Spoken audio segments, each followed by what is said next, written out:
1879, the Battle of Isandlwana, Zululand, Southern Africa. A British soldier grips his rifle tightly, sweat trickling down his face. His red coat sticks to him, as if it's personally offended by the African sun.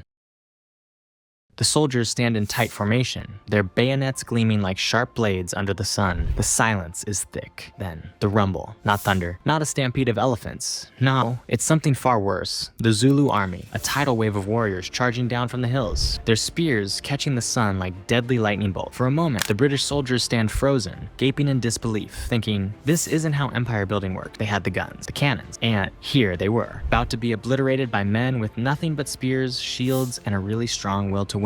By sundown, 1,300 British soldiers lie dead, their once pristine red coats now a messy canvas of blood and dirt. Back home in Britain, the public is outraged, Parliament is humiliated, and the phrase, "was all this a good idea?" is whispered in hushed tones. But for the real power players, the ones sitting comfortably in London's stuffy boardrooms, this is just another expense. Why? Because war isn't about bravery or glory. War is about business. Chapter 1. The Bankers of Conquest. By the late 19th century, the British Empire wasn't just a powerful military force. It was a colossal financial machine. The dream was no longer about the thrill of battle or the glory of victory. No, now it was about cold, hard cash. And Africa? Well, Africa was the gold mine everyone had been waiting for. The vast, untapped continent wasn't just a land of savannas and jungles. It was teeming with resources. Gold, rubber, diamonds, and countless raw materials that could fuel Britain's industrial revolution. It was the stuff of dreams for anyone who saw the world in terms of profit margins. And who was at the helm of this imperial investment spree? Not the soldiers, not the generals with their shiny medals and well-groomed mustaches. The real power was in the hands of the financiers, the ones who understood that the greatest empire of all time wasn't built on swords and cannons, but on capital. At the very heart of this financial juggernaut was Nathan Mayer Rothschild, a name that carried more weight in London's boardrooms than the Queen herself. The Rothschild family, whose influence over Britain's economy was rivaled only by the monarchy, had their fingers in every pie. Want to fund a war? Rothschild. Need a loan for imperial expansion? Rothschild. Looking to bankroll an expedition into Africa to plunder its resources? Rothschild, of course. For Nathan Rothschild, Africa wasn't just an exotic land of opportunity, it was a business venture. He saw the continent not through the eyes of a soldier looking for glory, but as a financial playground. Why? Because Africa was overflowing with the very things Britain needed to fuel its burgeoning empire. Minerals, crops, and the ultimate prize control over trade routes and markets. And let's not forget the wealth that flowed directly into the coffers of those smart enough to invest early. But it wasn't just about the resources. Africa had something else that Britain and Nathan Rothschild really craved, and that was the access. Control of African territories meant controlling the routes that would supply Britain's factories with raw materials. It was about securing supply chains, locking in exclusive deals, and ensuring that no one else could get a piece of the pie. The continent was a strategic chessboard, and Rothschild had a few grand moves in mind. And while the British government was happily distracted with battle plans and military strategies, Rothschild and his fellow financiers were working in the background to privatize the whole operation. Forget about direct government control. Corporations like the Royal Niger Company were taking charge. These companies weren't just trading goods, they were acting as governments. They printed their own money, collected taxes, and even had private armies to enforce their will. Rothschild's financial support was the glue that held this corporate empire together. For him, the real business wasn't in conquering land, it was in monetizing it. He wasn't interested in the chaos of military conquests or the blood spilled in battlefields. Rothschild and his cronies saw Africa as a resource-rich venture, and they didn't have to get their hands dirty to reap the rewards. They weren't about land grab, they were about land leases and mining rights. Africa was to Rothschild a lucrative opportunity to rearrange the world's wealth in his favor. And so, while British soldiers were marching off to fight the Zulus,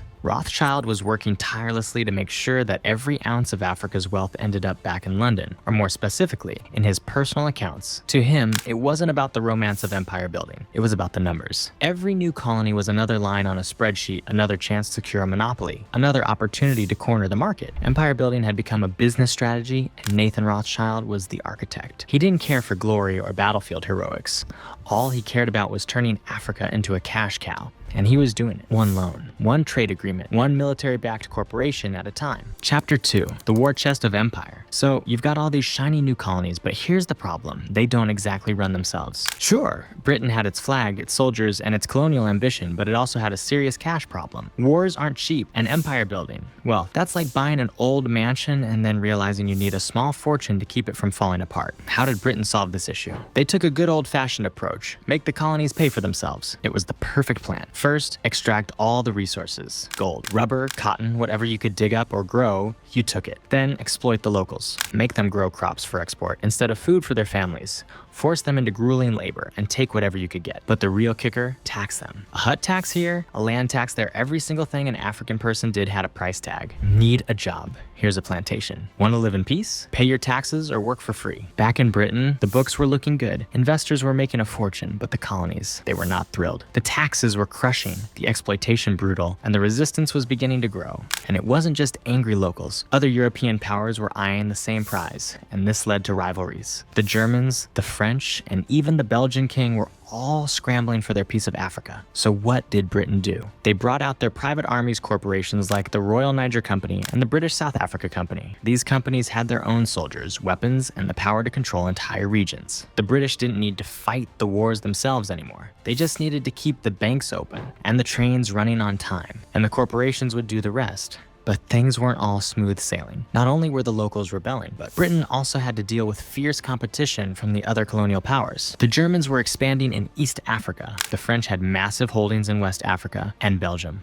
Well, let's just say they were keeping things efficient in the Congo. So for Britain, it was go big or go home. Every new colony had to be bigger, faster, and more profitable than the last. But with so many balls in the air, something was bound to fall. The Zulu War was just the beginning. The British Empire was stretching itself thin, trying to maintain control over more land than it could possibly manage. Each new conflict drained the treasury. Each new rebellion ate into the profits. And Nathan Rothschild? Well, he didn't panic. He wasn't one for battlefield glory, but he knew how to maneuver in the business world. He just needed to keep the investors happy. The military might crumble, the colonies might rebel, but as long as the money kept flowing, the empire would keep spinning. So, while soldiers fought and empires clashed, Rothschild sat back in London, watching the numbers grow. Because when it comes to empire building, the real winner isn't the soldier with the highest body count. It's the guy who cashes in at the end of the day. Chapter 3. The Weight of the Empire. As the 20th century marched on, the cracks in the British Empire started to widen. The perfect financial machine that had once hummed along smoothly began to sputter and groan under the weight of its own greed and ambition.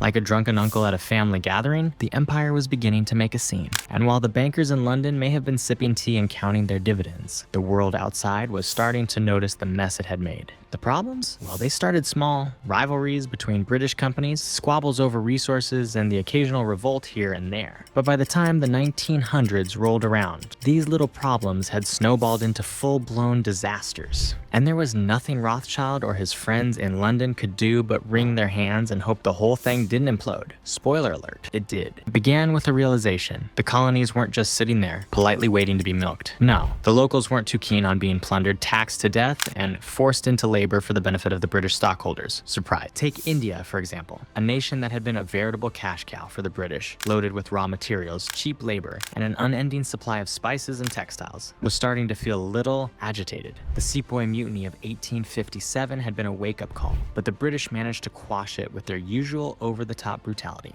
What followed, however, was a more subtle, more dangerous form of resistance: nationalism. The Indian National Congress, led by educated elites who had enjoyed the perks of British education but were now fed up with British rule, was growing in influence. The people of India were tired of paying for their own subjugation, and they wanted out. And as much as Rothschild may have tried to ignore it, that meant the end of a lot of profitable deals. You can only squeeze so much out of a colony before the people start to fight back. And when they do, well, let's just say it's not pretty. And that was just India. In Africa, the situation was equally dire. The Zulus, who had once been dismissed as mere spear-wielding savages by the British brass, were now a major thorn in the side of the empire. The Boer War had been a brutal reminder that there were people who didn't want to be conquered. The British may have had the guns and the training, but the Boers had a deep-seated passion for independence. And that passion didn't come with a price tag. It was priceless. But the real kicker, the thing that sealed the empire's fate, was the two world wars. Both world wars were a financial black hole. The British Empire had stretched itself far too thin,